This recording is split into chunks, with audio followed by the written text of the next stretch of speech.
Catholic ईसाइयों के रूहानी पेशवा के इंतकाल के बाद नए पोप का इंतखाब किया जाता है।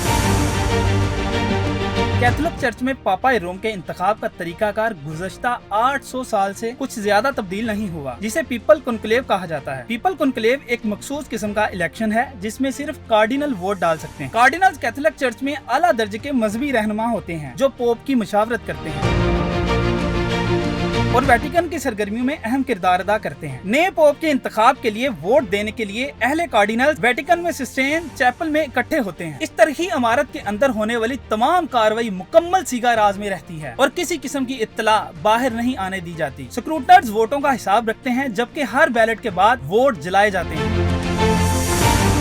पोप के इंतखाब के बाद इमारत की चिमनी से धुआं खारिज करके बाहर खड़े हजारों लोगों को वहां होने वाली कार्रवाई की इत्तला दी जाती है। काले धुएं का मतलब है कोई फैसला नहीं हुआ। सफेद धुएं का मतलब है नया पोप मुंतखिब हो गया है। मुंतखिब होने वाला पोप अपना नया लक़ब चुनता है और इसका ऐलान वेटिकन की बालकनी से होता है, जिसे हैबिमस पापाम कहा जाता है, जिसका मतलब है नया पोप आ गया है। नए पोप के इंतखाब का ऐलान होते ही दुनिया भर के कैथोलिक मसीही शुक्र बजा लाते हैं और खुशी का इजहार करते हैं।